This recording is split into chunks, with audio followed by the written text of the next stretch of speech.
อ่ะสวัสดีทุกคนมื้อนี้เป็น EP ที่ซ่องที่จะเฮ็ดคลิปเกี่ยวกับการเฮ็ดคอกโอนเนาะหลายคนก็เบิ่งคลิปแล้วอย่างบ่ละเอียดเพิ่นว่าอยากเบิ่งตึมเนาะแต่เล็กจะอัดเป็นคลิป EP ที่ซ่องในการเฮ็ดคอกโอนโดยกะโล60คูณ60เนาะไปเบิ่งกันเลยทุกคนนี่เฮ็ดคอกใส่ไว้ใส่ตัวนี้เลยนี่ว้าวนี่อันนี้อ่อนซีนวัน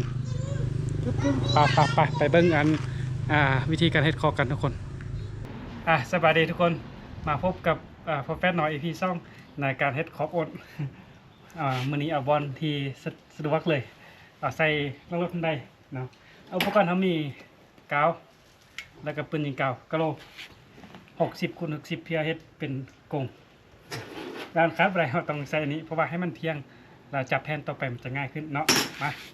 เริ่มเฮ็ดกันเลยอันนี้เป็นกาวป้องเก้าที่พ่อแฟตเฮ็ดเมื่อวานเนี่ย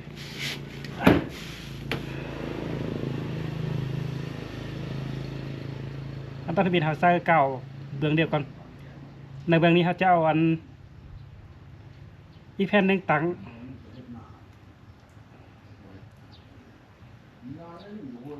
พอบิ้ว9%มาทุกคนถ้าเป็นไปได้บอกให้เส้นกาวครับมันจะทั่วเทิง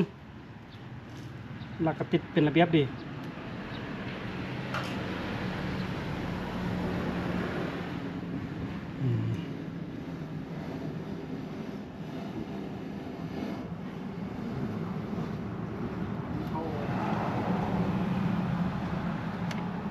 โอเคจากที่เราบีบกาวใส่เส้นนึงแล้วเอากระโหลกแผ่นนึง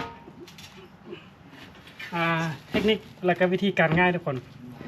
เราให้เอาทางมือน่ะเขาตรงในมืดเพราะว่าเวลาเราอนามัยทำความสะอาดมันจะง่ายนักว่าบางคนจะเอาทางนี้เขาทางนี้เป็นห้องพื้นแต่ว่าเวลาทำความสะอาดจากเนาะฉะนั้นเราจะเอาทำความสะอาดง่ายเขานี่เลย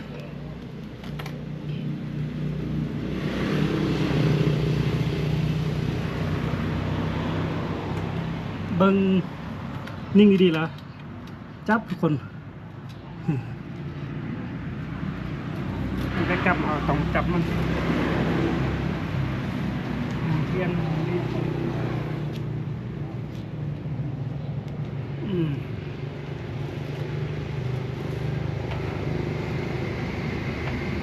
จับมันว่าอะไรมาข้างเลี่ยมเพราะว่ากันแล้วเข้าไปเลี่ยมมันนี่ติดแผ่นต่อไปมันจะยาก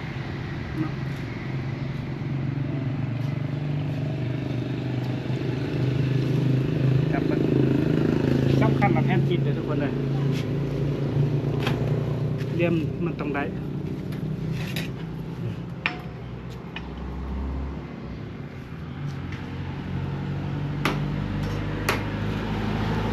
หลังจากที่จับเลี่ยมได้แล้วเอามือแลดเลยกาวเนี่ยมันติดมือง่ายหรอกเพราะว่าจะให้มันอยู่ดีนี่มือลีดมาเลย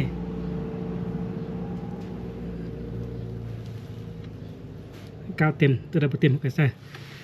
นี่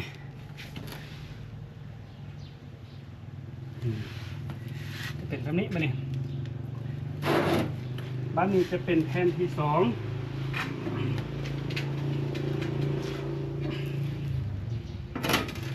แผ่นที่2นี่เราจะเอาวางไว้ทางลุ่มติดกันแบบนี้ติดกันแบบนี้แสดงว่าเราต้องใส่กาวเป็นตัว L ใส่ฝั่งนี้ออกตรงนี้เนาะโอเค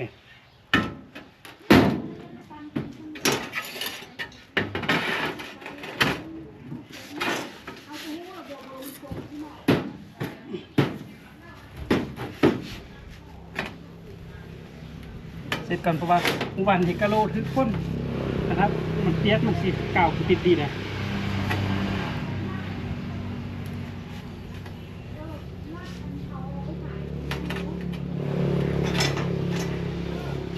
แต่เก่าจับ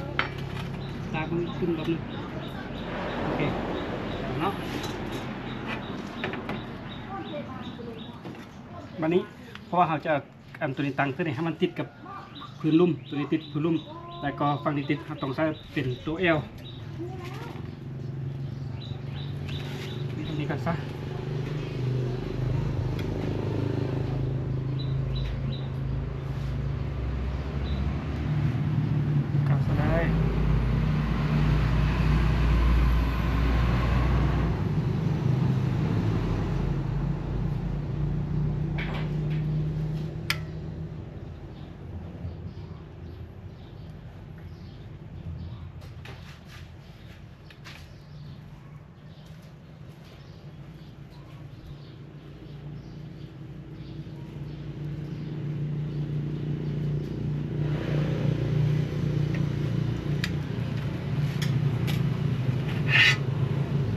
ส่เรียบแคมซ่อมแคมทุกคน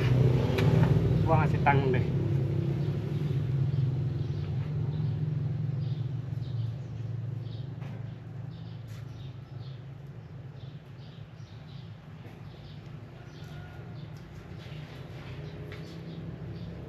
โอ้ย กินเบอร์หนึ่งไหม ถ้ามันคัดนี่ครับต้องได้กลับมาใส่เติมว่ามันคัดเพราะว่ามันจะได้ติดดีหากว่าบ่ติดดีจะน้อยอ่อนเอาออกเราจะสิได้อ่อนไล่กว่าเนาะกาวนี่ราคาเท่แต่ว่าอ่อนนี่ราคาแพงฉะนั้นใส่กาวให้มันไล่นิดนึงเพื่อมีความหนาแน่นสูง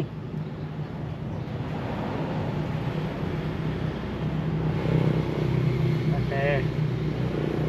พุ่งกับขาด อะไร นี่พุ่งกับขาดใส่ตึง เป็นอ๊บนี่หลังจากที่เราใส่กาวไว้เราทั้งสองข้างแล้วเนาะลองคิดใส่มานี่มาเบิ่งระดับมันใดกัน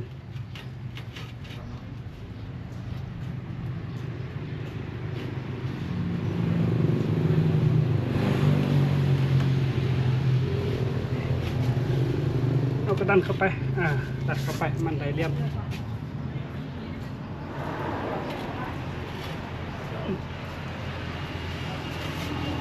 ดันเข้าไปให้มันได้เลี่ยมโดยระดับอีกอย่างก็ให้กาวมันติดกันได้ดี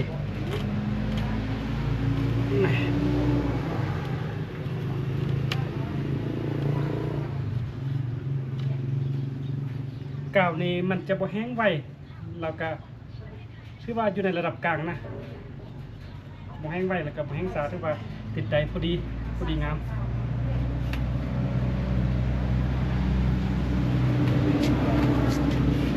เก้าทุกคนหลังจากที่ติดแผ่นที่3เข้าไปแล้วเนาะเพราะว่าแผ่นที่1อยู่พื้นแผ่นที่2กับแผ่นที่3นี่เราก็ต้องมาจับเลี่ยมได้พอดีแล้วก็แลดเกาแบบเบิ่งเห็นว่ากาวยังบ่เต็มเขาก็เอาใส่ตึมกาวนี่บ่ได้บ่เต็มนี่มันนะ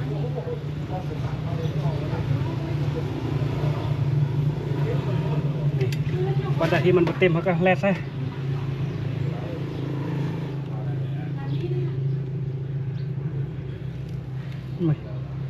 เอามือแลดสลดมันบ่ติดมือคือก้าวกระซากนั่นก่อนนี่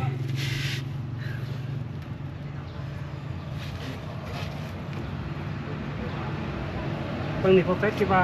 เก่านี่ไหมอยู่แฟเสียเก่าจะเป็นนิดนึง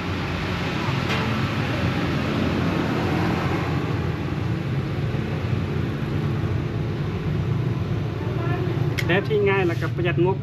มันจะแล้วก็กันเคลื่อนย้ายก็ง่ายเวลาเราบนต้องการที่ตังนี้แล้วเราก็เปลี่ยนไปใช้ตังอื่นก็ยกไปซื้อเนาะ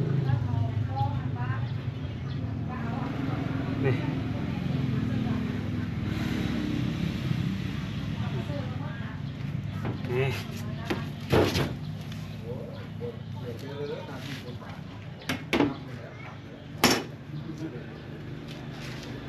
ร้อยเนาะแร่บัดนี้จะเป็นแผ่นที่4เนาะนี่ง่ายหมดทุกคนเอาตังทึกบอลดอนบนเพียงแล้วกันบันไดจับระดับไล่เป็นแผ่นที่4มันจะมาตังอยู่นี่แผ่นที่4จะตังเครื่องนี้เพราะว่าเอาต่อให้มันอยู่ในเหลี่ยม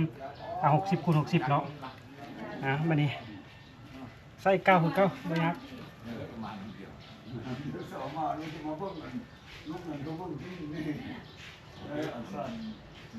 ทักเพื่อนเราล้างที่เราเอาความแตกความลงเข้ามา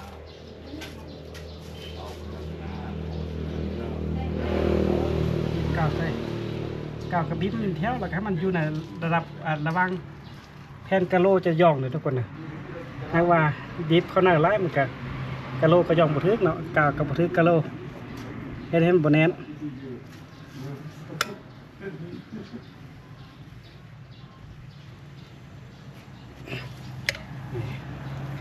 จากสิบบิบชนิดกับบิบชนิดมันแค่นี้วางเป็นเหลี่ยมนี้เลยเนาะ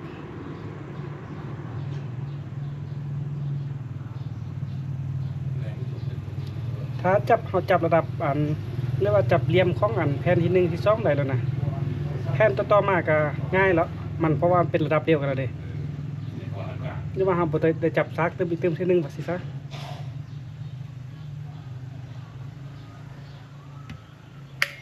และนี้เป็นแผ่นที่ซี่ที่เราจะวาง น้ำดินน้ำไหล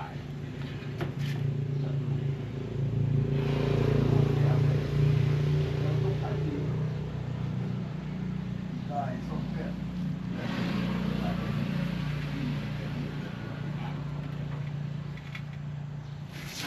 เมื่อกี้พอแฟบไปให้เบิ่งนี่เวลาข้างนอกพี่เขาจับนี่มันมาให้มันเลี่ยมกันทุกคนนี่เอามันเลี่ยมกันทุกซ้นคือกันเลยต้องยูมาให้มันเป็นเลี่ยมนี่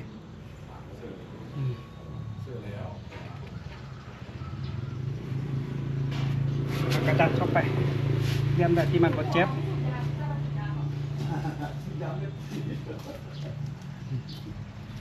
มันได้ที่บ่เจ็บเขาก็ดันเข้าไปมันได้คันถ้าว่าเลี่ยมซ้นมันได้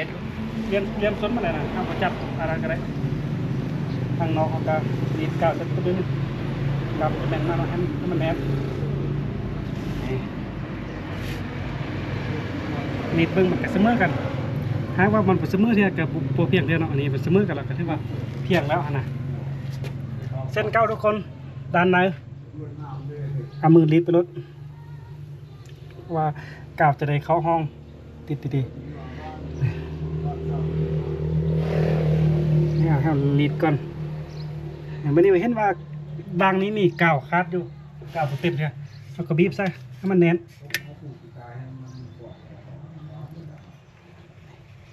บีบใส่มันแน่นบีบใส่แล้วก็มือรีดมือสลดมันบ่ได้แห้งไว้มันก็พอเรารีดแล้วเราก็เอาผ้าเช็ดออกนี่มันเรียกอยู่มือกับผ้าเช็ดออกกับปากไว้ใส่เป็นแผ่นต่อไปได้เนาะและนี้เป็นแผ่นสุดท้ายนั่นก็คือแผ่นที่5ที่จะปิดกะโหลกเนาะแสดงว่าเราต้องได้ทาเก่าเป็นตัวยู่เลย3 ด่านการที่เราจะทาเก่าเป็นตัวยู่นั้นคาถาว่าไปทาอย่างนั้นกับที่ยากแต่พอแฟจะทาทางนี้เลย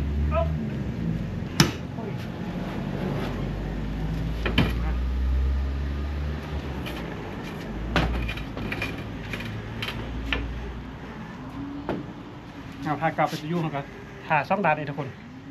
อันนี้มาแล้วก็มาทานี้เนาะมา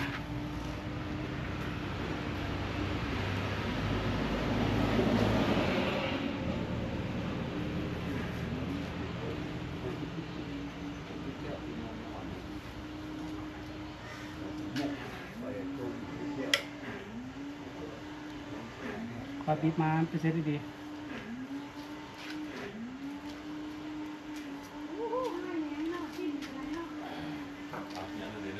เจอเนอะนุ่มเนอะ ๆได้เลย เขาอยู่เงาหรอ เมื่อล่างเลย มาจากเส้นอันนี้ป่ะเนี่ย เส้นต่อไป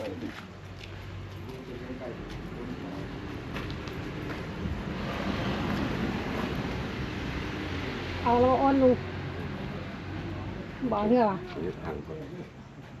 ไปเฮ็ดทางมันก่อนเอากาวนี่ติดแล้วอยู่เลยวะ นี่ยืนอยู่ตัวนี้ อยู่เลยก็เลยร้านอันนี้เลยกาวติดสบายตรงตัวนี้เขาจะยกไปใส่กระได เลือกไปก่อน เดี๋ยวโชคดีลุง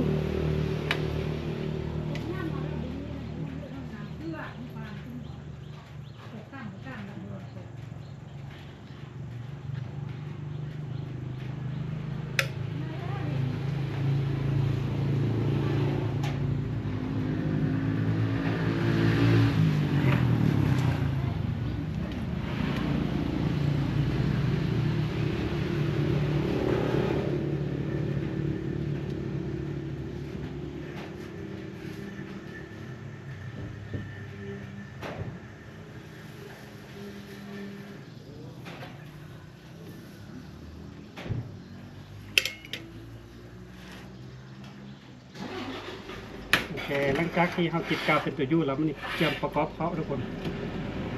นะโอเคหลังจากที่เขาหากาวแล้วแผ่นนี้เป็นแผ่นสุดท้ายอัด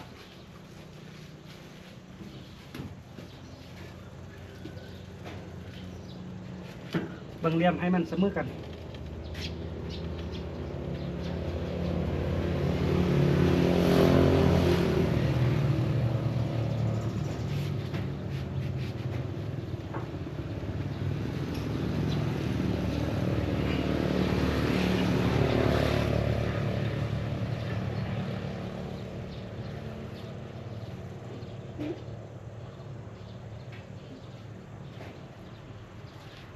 เรียนมันเสมอแล้วก็รีดกาวเข้าไปทุกคนเพราะว่าเราบ่ต้องดันเข้าไปแห้งเลยเพราะว่ากาวจะเป็นแห้งแค่ดันเข้าไปแห้งมันจะเพเลยเนาะเช่นเคยตั้งแต่ที่ได้ระดับแล้วก็มาฮีดกาวเขาบอลได้กาวบ่พอก็ฮีดเข้าไป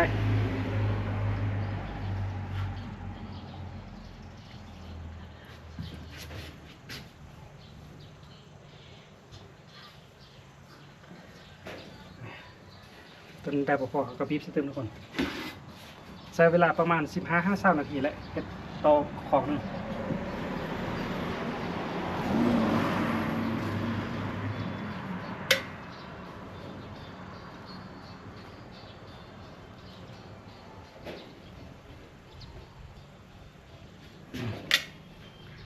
ก็ติดปลายออกมา